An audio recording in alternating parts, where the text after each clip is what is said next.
옛날 옛적 프랑스의 한 작은 마을에 로로라는 소녀가 살고 있었습니다. 로로는 언제나 알록달록한 원피스를 입고 밝게 웃으며 마을을 돌아다니곤 했습니다. 그녀의 부모님은 사랑스러운 정원을 가꾸며 작은 농장을 운영하고 있었고 로로도 그 정원을 무척이나 좋아했습니다. 로로의 부모님은 그 정원에서 자라는 다양한 채소들 중에서도 가장 특별한 양파를 자랑스럽게 키우고 있었습니다. 어느 날 로로는 정원 한켠에서 반짝이는 것을 발견했습니다. 그것은 작은 양파였고 다른 양파들과 달리 마법처럼 은은한 빛을 내고 있었습니다. 로로는 그 특별한 양파를 부모님께 보여주고 싶었지만 그 양파가 어떤 특별한 힘을 가지고 있을 것이라는 생각이 들었습니다. 그래서 로로는 혼자만의 비밀로 하기로 했습니다. 다음 날 로로는 학교에 가며 양파를 가방에 넣었습니다. 수업 시간 내내 그 양파가 자꾸만 궁금해서 가만히 둘 수가 없었습니다. 쉬는 시간마다 꺼내서 흔들어 보기도 하고 햇빛 아래에서 반짝이는 모습을 바라보기도 했습니다. 마침내 로로는 이 양파가 소원을 들어주는 양파가 아닐까 하는 생각이 들었습니다. 그래서 하루는 그 양파를 손으로 꼭 잡고 이렇게 말했습니다. 사랑하는 양파야, 내가 원하는 건 아주 작은 소원이야. 내 고양이 미샤가 항상 행복하게 지내게 해줘. 양파는 더 밝게 빛났고 로로는 집에 돌아가 미샤가 기분 좋게 야옹거리는 모습을 보고는 큰 안심을 했습니다. 그런데 얼마 지나지 않아 마을에는 무거운 먹구름이 드리워졌습니다. 사람들이 점점 슬퍼지고 싸움도 늘어가고 있었습니다. 로로는 이 모든 일이 마법 양파와 관련이 있을지도 모른다는 생각을 했습니다. 그녀는 다시 양파를 손에 들고 간절히 속삭였습니다. 사랑하는 양파야, 우리 마을이 예전처럼 행복하게 돌아갈 수 있게 도와줘. 로로의 소원이 끝나자마자 양파는 눈부신 빛을 내며 떠오르더니 아름다운 비를 내리게 했습니다. 그 비는 마법의 비였고 비를 맞은 모든 사람들은 마음속 슬픔이 씻겨 내려갔습니다. 모두가 다시 웃기 시작했고 마을은 다시 예전처럼 따뜻하고 활기차게 변했습니다. 로로는 그 이후로도 여러 가지 소원을 비췄지만 그 양파의 진짜 마법은 사람들의 마음을 바꾸고 세상의 아름다움을 느끼게 하는 데 있었음을 깨달았습니다. 결국 로로는 그 양파를 다시 부모님의 정원에 심으며 이렇게 말했습니다.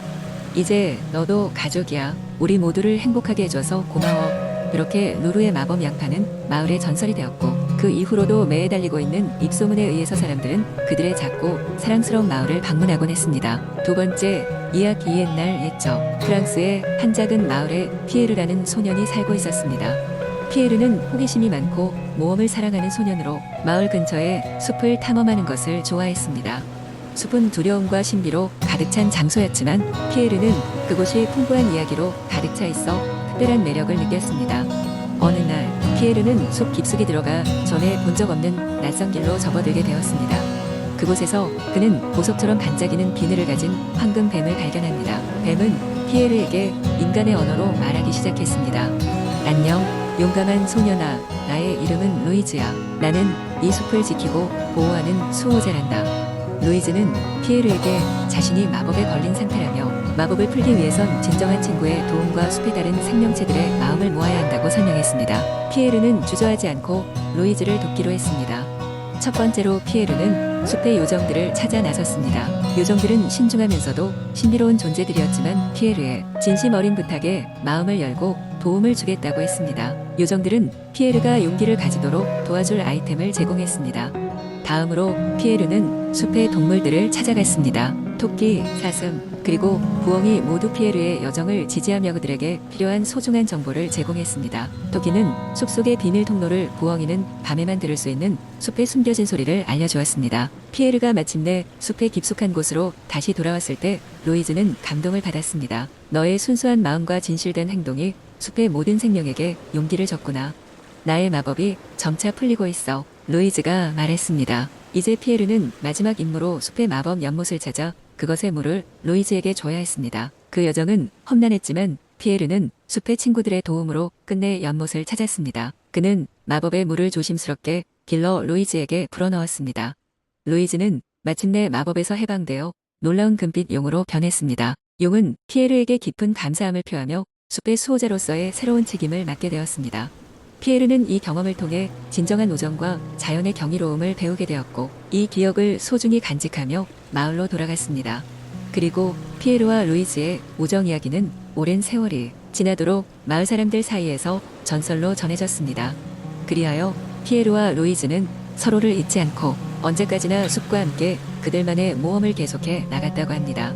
세 번째 이야기, 파리의 바쁜 거리와 안락한 골목길 사이에 작고 붉은 여우 루이가 살고 있었습니다. 루이는 그의 빛나는 눈과 둥근 기로 거리의 모든 놀라운 일들을 관찰하며 하루하루를 보냈습니다. 루이는 호기심이 많아서 매일 새로운 모험을 펼치기 위해 꼬리춤을 추며 길을 나서곤 했습니다. 어느 날 아침 루이는 노란빛으로 물든 샹젤리제 거리를 바라보다가 사람들 사이로 반짝이는 무언가를 발견했습니다.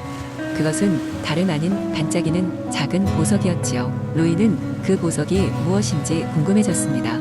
그 보석을 소유한 사람은 누구일까요? 그 보석에는 어떤 이야기가 담겨 있을까요? 루이는 그 보석을 가지고 있는 사람을 찾아 나서기로 마음먹었습니다. 그는 먼저 모자 가게 주인인 에밀리 아주머니를 찾아갔습니다. 에밀리 아주머니는 은빛 실로 장식된 모자를 만드는 것으로 유명했습니다. 에밀리는 루이에게 말씀하셨습니다. 아, 저 반짝이는 보석, 말이라는 아가씨가 찾던 것이지. 그녀는 부러질 듯한 목소리로 미술관에서 보석에 대해 이야기했어. 루이는 기쁜 마음으로 미술관으로 향했습니다. 그곳에는 미술관 큐레이터인 씨가 젊은 화가들과 함께 그림을 걸고 있었지요. 회화가 한창 전시되는 순간이었기 때문에 다양한 빛깔이 흘러 넘쳤습니다. 루이는 장 씨에게 물어보았습니다. 혹시 마리아라고 불리는 여성을 알고 계신가요? 그녀가 이 보석과 관련이 있을 거라는 소식을 들어서요. 장 씨는 반쯤 생각에 잠기며 대답했습니다. 아, 마리. 그녀는 종종 모나리자 앞에서 스케치를 하던 사람이야. 하지만 난 이 보석에 대해서 들어본 적이 없어. 하지만 분명히 루브르 박물관 앞에서 실크 드레스를 입고 있는 그녀를 보았어.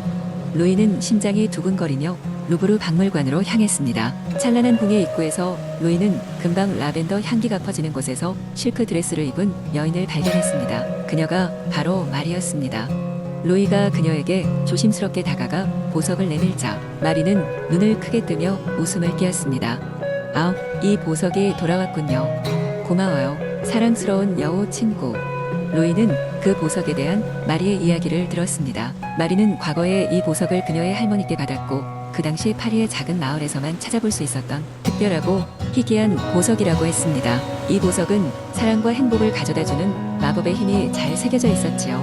마리는 루이에게 감사의 표시로 멋진 스카프를 선물했습니다. 이렇게 루이는 파리에서의 자신만의 모험을 통해 친구도 사귀고 새로운 것을 배우며 그 어느 때보다도 즐거운 하루를 보냈습니다. 파리의 야경이 펼쳐질 때쯤 루이는 하늘을 바라보며 그의 꼬리를 살랑이며 돌아갔습니다. 내일은 또 어떤 새로운 모험이 그를 기다리고 있을까요?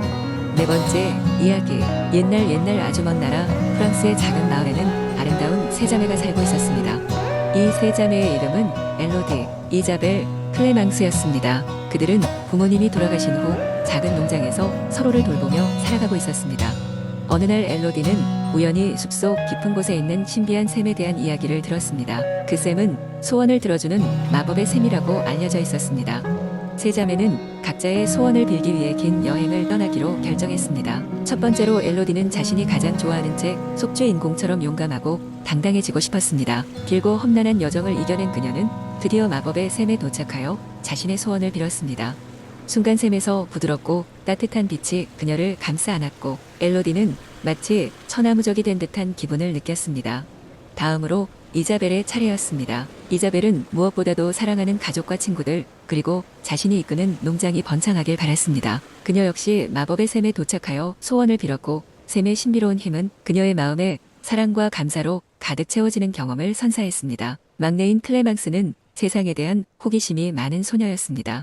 그녀는 끝없는 지식을 발견하고 싶다는 소원을 품고 샘에 도착했습니다. 클레망스가 소원을 빌자마자 샘은 은은한 빛으로 반짝이며 그녀에게 세상의 모든 지혜가 담긴 책을 보여주었습니다. 세 자매는 각자 소원을 이루고 기쁨과 만족함을 느끼며 집으로 돌아왔습니다. 그러나 그들은 곧 깨달았습니다. 샘의 마법은 소원을 이루어주지만 그것이 한 개인의 진정한 행복과 성공을 보장해주지는 않는다는 사실을 말입니다. 그래서 그들은 각자의 삶에 대한 책임감을 느끼며 자신의 능력과 열정을 주도적으로 활용하기로 다짐했습니다. 시간이 흐르면서 세 자매는 모두 각자의 분야에서 크게 성공했으며 그들은 자신들의 이야기를 마을 사람들에게 전하며 진정한 행복과 성공의 의미를 일깨워 주었습니다. 사람들은 세 자매의 이야기를 통해 진정한 마법의 원천은 마음속에 있다는 사실과 함께 서로의 이야기와 경험을 공유하며 함께 살아가는 삶의 소중함을 배우게 되었습니다. 그리고 그들의 이야기는 오랜 세월에 걸쳐 프랑스 전역에 전해져 내려오게 되었습니다.